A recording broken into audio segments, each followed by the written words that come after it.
Super Saravana ஸ்டோர்ஸ்ல December 16 இருந்து ஜனவரி 15 வரைக்கும் ஒவ்வொரு பிரான்ச்லயும் ஒரு கஸ்டமருக்கு ₹1,00,000 மதிப்பு உள்ள தங்க நகை பண்டிகை பரிசு. மின்னம்பலம் நேயர்களுக்கு வணக்கம். இது டிஜிட்டல் திண்ணை. 2026 தமிழக சட்டப்பேரவை தேர்தலில் பழைய முகங்கள் தான், ஆனா புது ரோல்ல களமிறங்க போறாங்க. இது என்ன புது ட்விஸ்டா இருக்கே அப்படின்னா, திமுகவில் தான் இந்த ட்விஸ்ட் அரங்கேற போவதாக நமது சோர்ஸுகள் தெரிவிக்கிறார்கள். திமுகவுடைய துணை பொதுச் செயலாளர் கனிமொழி இந்த முறை சட்டமன்ற தேர்தலில் போட்டியிட போறாங்களாம். இதை பற்றி திமுக வட்டாரங்கள்ல நம்ம பேசினோம். 2007 கனிமொழி முதன்முறையா ராஜ்யசபா எம்பி ஆனாங்க. அப்போ காங்கிரஸ் கூட்டணி ஆட்சி தான். அவங்க மத்திய அமைச்சர் ஆகல கனிமொழி. இரண்டாவது முறையாக 2013 ராஜ்யசபா எம்பி ஆனாங்க. ஆனா 2014 பாருங்க, மத்தியில பாஜக வந்துடுச்சு. கனிமொழியும் 2019, 2024 தூத்துக்குடி லோக்சபா தொகுதியில போட்டியிட்டு ஜெயிச்சிட்டாங்க. இருந்தாலும் அவங்க மத்திய அமைச்சராகும் வாய்ப்பே கிடைக்காம போயிடுச்சு. இனியும் அதுக்கான சான்ஸ் இருக்குமா அப்படின்னா சந்தேகம்னு சொல்றாங்க. அதனால வர்ற சட்டமன்ற தேர்தலில் கனிமொழி போட்டியிட்டு தமிழக அமைச்சராக வாய்ப்பிருக்கு என்று சொல்கிறது அறிவாலய வட்டாரங்கள். சரி, கனிமொழி தரப்புல என்ன சொல்றாங்க? எந்த தொகுதியில போட்டியிட போறாங்களாம்? இதை பற்றி கனிமொழி தரப்பில் விசாரித்தோம். அப்படியெல்லாம் இல்லைங்க, மேடத்தை மாநில அரசியலுக்கு வாங்க வாங்கன்னு தான் எல்லாரும் சொல்றாங்க. இப்ப கூட தென் மாவட்டங்கள்ல 25 தொகுதிகளுக்கு வேட்பாளர்களை தேர்வு செய்ய சொல்லி லிஸ்ட் கேட்டிருந்தாரு சிஎம். மற்றபடி சட்டமன்ற தேர்தலில் போட்டியிடுறது பத்தி எல்லாம் கட்சி தலைவரான சிஎம் தாங்க முடிவெடுப்பார் என்று பவ்யத்துடன் சொல்கின்றனர். இருந்தாலும் கனிமொழி களமிறங்கணும்னு முடிவு செஞ்சா தூத்துக்குடி சட்டமன்ற தொகுதியாதான் இருக்கும் என்று சொல்கிறது நம்முடைய சோர்ஸ். காங்கிரஸ் என்னதாங்க டிசைனா குடைச்சல் கொடுத்துக்கிட்டு இருக்கு என்று அறிவாலயம் கொந்தளித்து கொண்டிருக்கின்றது. ஐவர் குழுன்னு ஒன்னை அமைத்தது காங்கிரஸ். அதிகாரப்பூர்வமாக சிஎம் ஸ்டாலினுடன் பேச்சுவார்த்தையும் நடத்தியது அந்த குழு. கூட்டணியே கன்ஃபார்ம் ஆன மாதிரி தான் செல்வ பெருந்தகையும் பேட்டி கொடுத்தாரு. ஆனா அதற்கு பிறகு நடந்தது தான் பிரச்சனையே. திமுக தான் கூட்டணி கன்ஃபார்ம்னு நினைக்குது. ஆனா காங்கிரஸும் விஜய் கட்சிக்கிட்ட ரொம்ப மும்முரமா பேசிக்கிட்டே இருக்கு. இதுல காங்கிரஸ் மேலிட பொறுப்பாளர் கிரிஷ் சோடங்கர் கொடுத்தாரு பாருங்க ஒரு பேட்டி. சிஎம் ஸ்டாலினையும் திமுக சீனியர்களையும் உச்சகட்ட டென்ஷன்ல கொண்டு போய் வச்சிருக்கு. அப்படி என்னதான் அவர் பேட்டி கொடுத்தாரு அப்படின்னா, கூட்டணியை பற்றியே ஸ்டாலின் இன்னும் எதுவும் சொல்லலைங்க. டிசம்பர் 15க்குள் சொல்லுங்கன்னு சொன்னோம், இன்னும் பதிலே வரல. அது மட்டும் இல்ல, ஆட்சியிலையும் எங்களுக்கு பங்கு வேணும், தேர்தல் வாக்குறுதியெல்லாம் நாங்களும் தயாரிக்க போறோம், அப்ப மக்களை சந்திக்கணும்ல என்று பேட்டி கொடுத்திருக்கிறார்.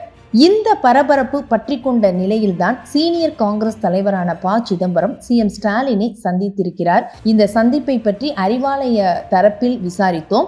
காங்கிரஸ்ல ஏற்கனவே பிரவீன் சக்கரவர்த்தி விஜயை நேரில் போய் பார்த்து பேசினார். அவர் மேல எந்த ஆக்ஷனும் எடுக்கல. இப்ப எங்க கூட பேசுற பேச்சுவார்த்தை குழு தலைவரே கூட்டணி பத்தியே முடிவு செய்யலைன்னு சொல்றாரு.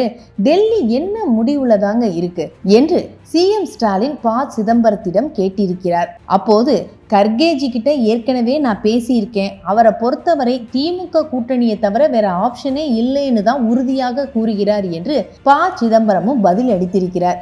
மேலும் சில நிகழ்வுகளையும் கோடிட்டு காட்டியிருக்கிறார். ஸ்டாலினை சந்திச்சிட்டு வந்த கையோட ப. சிதம்பரம் கர்கேவை தொடர்பு கொண்டு பேசியிருக்கிறார். சிஎம் கிட்ட என்னென்ன விஷயங்கள்லாம் பேசணும் அப்படிங்கிறத அப்படியே பகிர்ந்திருக்கிறார்.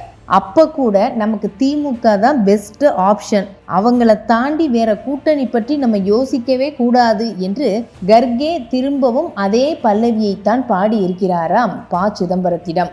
ஆனாலும் காங்கிரஸ்ல ராகுல் காந்திக்கு ரொம்பவே வேண்டியவர்கள் சிலர் விஜய் கூட கூட்டணி பேச்சுவார்த்தையை விடாம நடத்துறதும் அந்த தகவல்களை மீடியா மூலம் பரப்பி விடுறதுமே வேலையா இருக்கிறாங்க.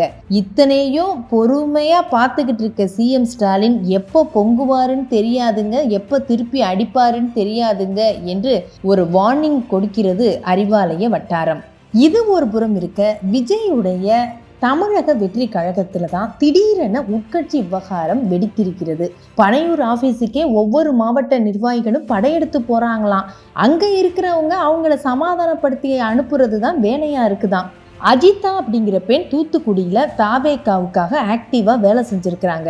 மாவட்ட செயலாளர் பதவி எப்படியும் கிடைச்சிடும்னு நம்பிக்கையாவும் இருந்திருக்கிறாங்க அஜிதா.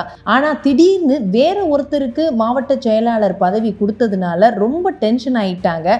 அதோட உச்சகட்டமா நேரா பனையூருக்கு போய் விஜய்காரை வழிமறிச்சு போராட்டமும் செஞ்சாங்க. தலைப்பு செய்திகள்லையும் இடம் பிடிச்சிட்டாங்க. சரி, அதற்கு பிறகு நடந்த பேச்சுவார்த்தையில ஏதோ ஒரு நம்பிக்கையில இருந்தாங்க, எப்படியும் நமக்கு அந்த பதவி கிடைச்சிடும் அப்படின்னு. ஆனால் புசி ஆனந்த் பேசின பேச்சு தான் அஜிதாவை தற்கொலைக்கு தூண்டி விட்டுருக்கான்.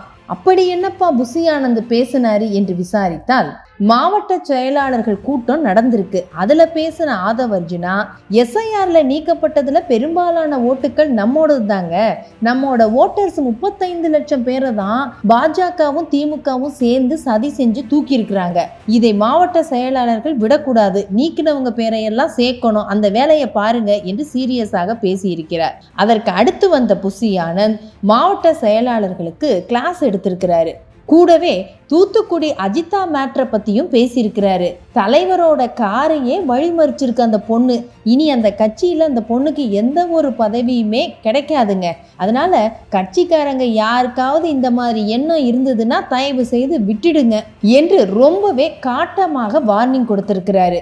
இந்த பேச்சு அஜிதா காதுல விழ ரொம்பவே மனசு நொந்து போயிட்டாராம். தாவேகாவுக்காக இவ்வளவு காலம் நான் பாடுபட்டது எல்லாம் வீணா போச்சே, புசியும் சொல்லிட்டாரு இனி பதவியே கிடைக்காதுன்னு என்று புலம்பி தள்ளி இருக்கிறார். அந்த விரக்தியில தான் தூக்க மாத்திரைகளே அதிகமா சாப்பிட்டு தற்கொலைக்கு முயற்சி செய்திருக்கிறாராம் அஜிதா.